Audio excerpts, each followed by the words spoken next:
there's nothing like having a native son come back home and talk about his experience or her experience, a native daughter, out in Washington.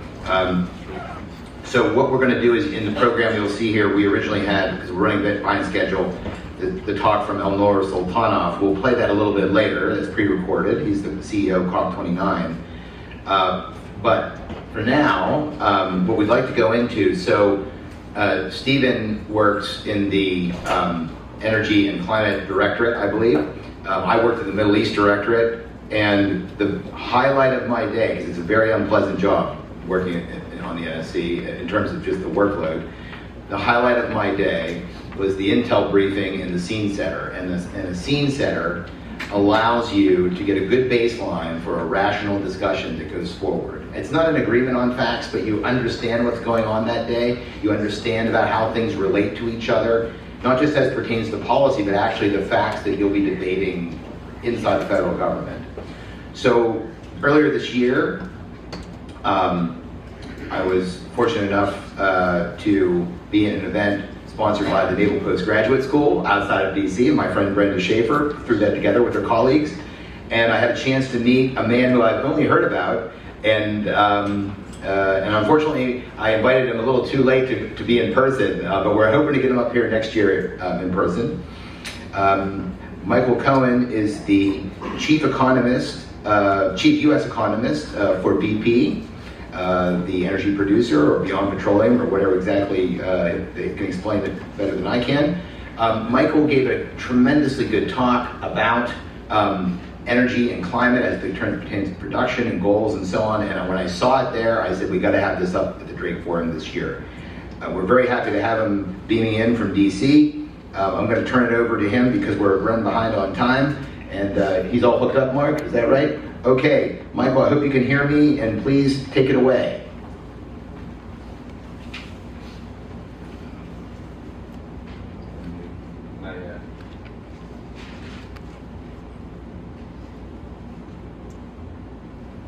We don't hear you.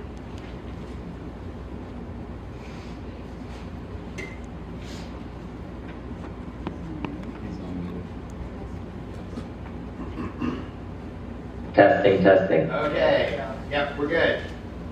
Okay, all right. Thank you so much again, Andrew, for hosting me. Thank you to the Drake Forum. You have with you today another native son, not from Northwest Pennsylvania, but from Northeast Ohio, just 2 hours away is where I grew up. So I'm very familiar with the area, much love for it, and much love for the fall season. So I hope you all have a wonderful chance to enjoy that fall foliage while you're there, and of course hope to someday be out there for future conferences with all of you. So I wanted to break up my presentation this morning into two main parts. One, just helping to set the scene. I want to thank Steve Burns for giving us some helpful framing remarks at the outset. Just talk a little bit about where we stand in terms of the transition, where we stand in terms of energy markets, and then use the BP energy outlook to help frame the challenge before the world and for society, for our energy system going forward. And we use the energy outlook in BP to help set our strategy. We use it to help us think about the range of uncertainty. We use it to help identify commonalities across different scenarios. And so I'm excited to talk to you a little bit about that today. And so because we're running behind, I'm going to maybe rush a little bit through some sections, but we can of course come back to it. And I also appreciate Andrew's framing in his opening remarks about there are no whole truths here. There's nothing that we know for certain. And I think that we approach this challenge of looking towards the future with a very healthy dose of humility. And so I look forward to challenge. That's another reason why we do the outlook, and it's a helpful way to ensure that our projections and our scenarios are robust to ranges of uncertainty as we look forward. So without any further delay, I want to just focus here on what are emissions doing. They are at all-time highs. We're emitting 40 gigatons of carbon dioxide emissions and carbon dioxide equivalent emissions every year. But you can see in this chart that the emissions trajectories in the US and in Europe are on a very much on a declining phase. At the same time, I think you'll see in our projections that, at least based on the history, India, China, rest of the world are very much on an upward trajectory. It is the case based on our understanding from Chinese policymakers and from our understanding of the Chinese energy system that it will likely be plateauing in terms of emissions in China. But it is helpful to break out these three parts of society and of our world into these three main categories. And so as we look at the math when it relates to climate change, it's important to understand, number one, that there are these three different trajectories. But at the same time, we have to understand that this is a cumulative problem. The experience that we are the experience of climate change that we are all part of and that we are all experiencing right now is something that is a function of a long history of emitting 30, 35, 40, now 40 gigatons of emissions each year. And so the point in saying this is that it's a stock of emissions problem, not just a flow. And that is why there is a necessity of getting to a net zero society at some point in the future, because we have to address the fact we've got a whole history of emitting carbon dioxide into the atmosphere and creating the disruptions that we're all experiencing today. So that is the challenge before us as a society. When we think about the investment landscape, this chart is meant to show in the blue bars that clean energy spend. You can see it increasing over the last several years. And you can see that fossil fuel related spending is also increasing, but at a lower pace. Now, the transition related investments are up to almost $1.8 trillion. That's up almost 20% on a year-on-year basis in 2023. See, the largest amount of spending in this chart is coming into the transportation sector. And that accounts for about a third of the spending. Should I pause for a second? Are we having IT issues, or is it okay? No, we're good. I think so. Right.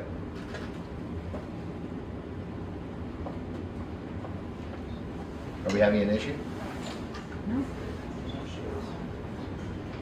I don't think I can hear you. Can you still hear me or no? Yes. Yes. Yes. Yeah? Yes. Yes. Okay. All right. So anyway, the point of showing this chart is that the ratio of clean energy spending to fossil fuel spending has now increased to a ratio of about 2 to 1. So this is the backdrop. We've got a lot of investment that's going into the clean energy space. Some of this you all are aware of. And at the same time, we're continuing to see fossil fuel related investment increase in line with the expectations around supply and demand. Now, when we think about the experience of climate change that we've all had, you can see here that the wildfires that all of us that live in the Northeast, in the United States, the Northeast area, and also any of you that have made their way out to the West Coast in the last several years, have most definitely experienced the increasing occurrence of wildfires. And in 2023, that was more than the combined 8 previous years. And this is just one element. You're also seeing flooding, more intense hurricanes, stuff that you guys all see in the news. So I don't have to remind you of that, but this is with us, and it is definitely accelerating as the years go on. So with that as a backdrop, this is mainly the reason why we wanted to address this idea of whether the transition was actually slowing or not, or whether it was just the fact that energy transition investments are actually increasing quite dramatically. But it's just the fact is that energy demand has continued to increase post-pandemic, as well. And it's much more, in our view, the latter, that we have a case where energy demand is continuing to increase. And because there isn't ample amount of clean energy that is available to be dispatched into the system in certain emerging economies, most importantly in India and emerging Asia, that fossil fuels has been the backstop. And so that is why we're continuing to see fossil fuel related emissions increase. And but it doesn't necessarily mean that the transition is slowing. It just means that the transition isn't moving fast enough to keep pace with continued increases in overall energy demand. So I'm going to skip through some of the more short-term issues, but just re-emphasizing this point that we've seen this real progress. When we think about the oil market, I think it's very simple to think through what are the experiences that we've seen in terms of prices. Same thing in terms of natural gas. For oil, in the short term, just helping to set the scene here today, we've seen non-OPEC supply keeping pace with overall oil demand. And as a result, that leaves a far more dwindling amount of space for OPEC supply to come in and fill the gap. And so the key point to get across for the oil market right now is that if, and a big if here, if we are looking at a world where oil demand is beginning to plateau, or at least where the growth in oil demand is decreasing year by year, as long as non-OPEC plus supply is exceeding that demand amount, then there's very, very little room for OPEC supply to come back and fill any gap. And so as a result, you are all aware, Saudi Arabia is producing 9.2 million barrels a day. There's questions around OPEC cohesion. There's of course disruptions that are taking place, threats to Iranian supply. All of that is very clear. But when we look at the fundamentals around the market, it is one that is becoming looser and looser every quarter and every year that is going by. And so absent the prospect of a geopolitical disruption, or absent the prospect of a massive rebound in the demand growth profile over the next 2 to 3 years, we're looking at a situation where the market needs to find a new equilibrium. And that's part of what is going on right now with the overall price. When we think about the short-term scene setter for what's going on with natural gas, lots to do with what the weather situation is, lots to do with how much incremental LNG supply was expected to come on. We've seen delays to some of that, and so we could be looking at a tighter market as we move into the balance of this year and into the early part of next year, and most especially as the Russian natural gas supply into Europe starts to decline as well. So just to re-emphasize the point that Stephen made just before me, when we think about the disruption that oil and natural gas markets have seen as we've come out of the COVID timeframe and as we've experienced the Russia-Ukraine war, it's the harsh reality is that even the expectation of a disruption to supply is moving prices, creating volatility, having an impact on inflation, and creating very large and economic and social costs to society. And when we think about the implications of that, it serves to disrupt that trilemma, the energy trilemma of trying to balance energy affordability, energy reliability or security, and energy sustainability for the future. And so if we fail to address those three parts of the trilemma, I know that this sounds kind of trite, it actually highlights the fragility of the system, and it actually can disrupt the sustainability of any kind of transition and for the future.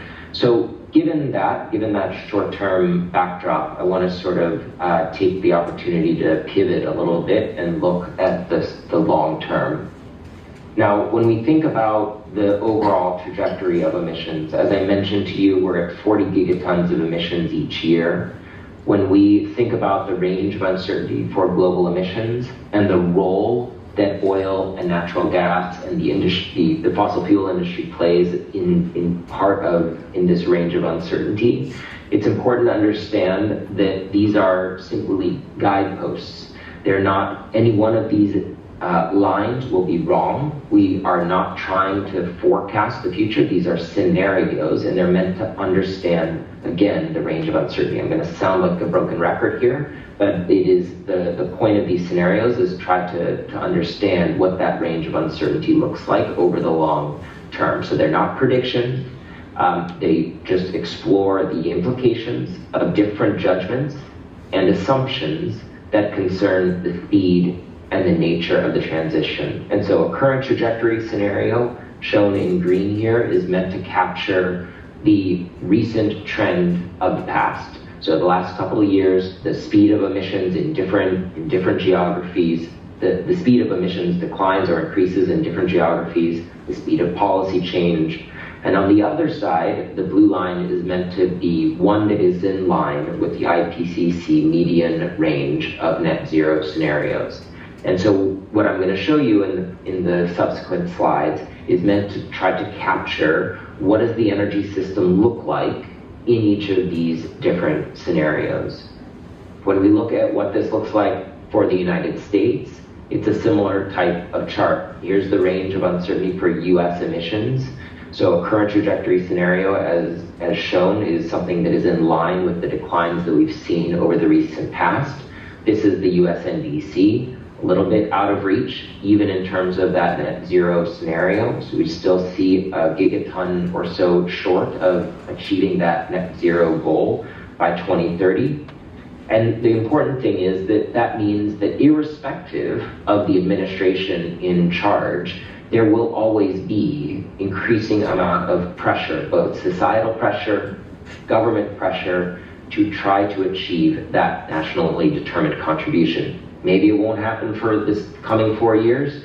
No one's going to try to predict that, but at some point the pendulum swings and there will be governments in charge that will try with increasing amounts of urgency to try to achieve that nationally determined contribution. Whether that's in 2030 or 2040, it still will mean that that line associated with this current trajectory needs to bend more sharply to achieve that kind of outcome. And I'll show you why in a little bit. Now, when we think about what the world is experiencing right now, as you know, the low carbon energy component here is shown in orange. It's increasing significantly in recent years. This is showing you the global average annual change in primary energy. And that has been boosted in particular by the growth in wind and solar power, which has doubled since 2018. And so around a third of that growth in primary energy has been as a result of just the increase in unabated fossil fuel consumption. And so, as I mentioned at the outset, low carbon energy is just not growing sufficiently enough to keep pace with the growing energy demand. And so you're seeing that we're still in this energy addition phase in the 2010s and still in this phase where in the 2020s, low carbon fuels are growing substantially, but they're not necessarily growing enough to move this circle into the energy substitution phase. So in a current trajectory scenario, what's meant to show here is that we remain in this energy substitution phase all the way until the 2040s. And so this means we are now in this energy addition phase of the transition. And so when we saw in the mid-19th century, coal was growing rapidly. It displaced the role that wood and other biomass was playing as a primary energy source. And then 100 years later, when the rapid growth of oil happened, it overtook coal as the dominant energy form. And in each of those previous periods, the world remained in an energy addition phase. And it was just consuming similar or growing amounts of the old energy that was in the system, even as it adopted new types of energy. And so what we have to take away from this is that history says that the world has never really reduced its consumption of any type of fuel on a sustained basis. It just consumed more of everything. And so this is the challenge, again, that is facing the energy system, is that in order to move to a substitution phase, we need to see unabated fossil fuels declining more quickly and low carbon fuels grow even more quickly. And that happens when we look at what a net zero type of scenario looks like. So if the world wants carbon emissions to fall, it can't remain in that energy addition phase indefinitely. It needs to move from an energy addition phase to an energy substitution phase, such that those low carbon energy vectors are exceeding the increase in total energy demand and thus causing the old energy or unabated fossil fuels to decline. And what I want to highlight between both of these charts, right, is that this historic shift from energy addition to energy substitution is happening in both scenarios, albeit with different timing and intensity. Now, let's bring this back to the United States. How many of you in the room think that we're in an energy addition phase in the United States? Raise your hand. Okay, half the room. We are not. You are all wrong. We are moving right now from an energy addition already to an energy substitution phase. So we have already been seeing the decline in unabated fossil fuels and low carbon fuels increasing already through just the 2010s. When we think about what's happening through the 2020s, same thing, very much in a level framework, and we are now moving very quickly to an energy substitution phase in the United States. When we look at how that looks in a net zero phase, very much, again, in an accelerating net zero, in an accelerating energy substitution phase. And I think this is important to just understand that's why that emissions profile has already started to bend, because we're already in energy substitution in the United States. Now, let's pivot to the oil market. When we think about the possible profiles for oil demand, there's a healthy debate on social media, in the general media, around what is oil demand going to do between now and 2030, 2035.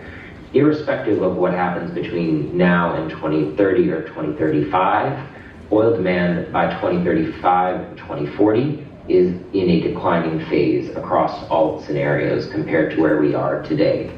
Now, that plateau in oil demand, in our view, at least in that current trajectory scenario, means that by 2035, oil demand is at roughly the level that we're at today. The main impact in terms of oil demand comes from declining oil use in the light-duty road transportation sector, and this is offset by increasing amounts of oil used for feedstocks. Of course, there's rising prosperity, rising demand for mobility in lots of different places. I can show you some of those charts that show the increasing amounts of vehicle use and mobility use across different geographies. But further out, there are broad-based declines in oil across all forms of transportation, and that dominates the continued small increases in the use of oil as a feedstock, which plateaus at around 25 million barrels a day in the 2040s. Now, irrespective of which scenario we are in, this red circle that I'm showing here is meant to make the point that there's still 80 to 100 million barrels a day of oil that is needed by society, even in a net zero compliant scenario. Now, 80 million barrels a day is a lot of oil. And in order to meet that 80 million barrels a day of oil by 2035, we need to see continued investment in existing supply. And so that is the key point to take away from this, is no one is prophesizing the end of oil or the end of oil, the end of the industry. What we're saying is that there's going to be less need for it as time goes by, and that the oil that is supplied will have to be for particular purposes. And that is the harsh reality of how the different end-use sectors are changing as a result of economically viable alternatives in each of these sectors. And of course that varies by scenario, and the speed to which oil is displaced varies by scenario, but the direction of travel is clear over the long term. Now, when we think about the different types of road transportation, there's going to be an increasing amount of vehicles needed, including internal combustion engine vehicles that are needed in each of these scenarios over the course of the next 2 to 3 decades. There is, in addition, a very slow substitution for oil in the medium and heavy duty vehicle sector. And so I'm showing you this not to go into a huge amount of detail, but just to show you that there's a heck of a lot of granularity that goes into the modeling that we do at BP and that some of our peers do in trying to understand pace and speed of the road transportation electrification trajectory. The other point I would make when it comes to road transportation is that this is not necessarily just an electrification story. In the time frame between now and 2035, what this waterfall chart is meant to show is that, number one, the dark green bar here is meant to say, look, there's increasing amounts of mobility demand. There's increasing amount in orange here, a switch to alternative fuels. But the biggest reason why the road transport oil use in 2035 is roughly the same as in 2022 is because of the impact of fuel economy.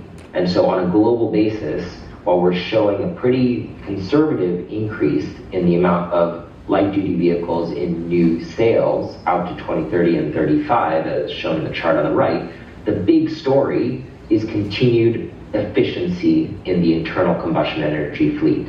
And it's every single vintage of car that gets scrapped out of the system is replaced with a more efficient car that is using less and less oil. So when we think about that, I think it's important to just keep that in mind as we look at the future for road transport oil use.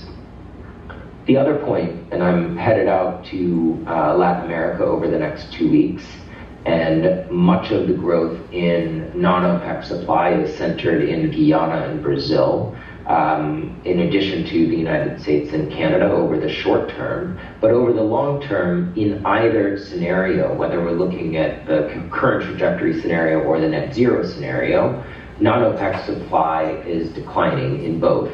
And so that is because OPEC has increasing amount of ability, especially in the net zero scenario, to determine how much it wants to supply in either scenario in order to keep prices elevated to ensure that its fiscal needs are met.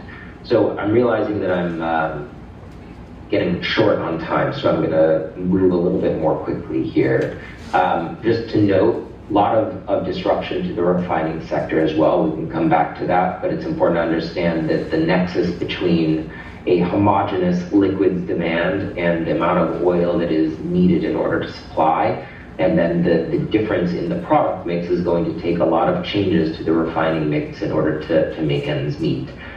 So we do some of that modeling. There's a lot of discussion in our energy outlook. You can all consult it if you want to get more detail. But the point is, middle distillate supply remains in pretty healthy need for those middle distillates, so jet, kerosene, diesel, and gas oil. But gasoline is the key one that is falling out of the mix as the road transportation sector electrifies and becomes more efficient.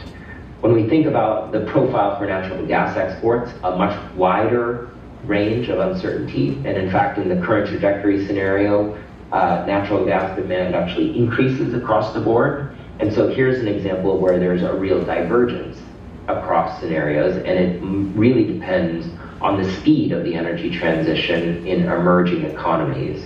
And so there's a growth in Chinese LNG imports that is very much a feature of a current trajectory scenario, but you can see in a net zero scenario that the Chinese imports start to fall out quite quickly. So it's important to understand that as well when we're thinking about how to monetize the existing natural gas resource here in the United States. Now, the final slide I wanted to just reflect on is helpful to just emphasizing the point in terms of the amount of investment that needs to happen both in clean energy and wind and solar, as shown in the chart on the left, and the amount of incremental investment that is needed in oil and gas. And so between 2020 and 2022, we saw a subdued level of oil investment. In a CT type of scenario, we need to see that increase slightly. In a net zero scenario, basically staying still the same through the end of this decade. And then as we look out into the future, the 2030s and 2040s, it's very clear that there's a divergence among these scenarios in terms of the investment needs. Now, it's clear that what we want to avoid is a disconnect or a mismatch between the expectation that the market has for incremental demand and the amount of investment that flows into the system.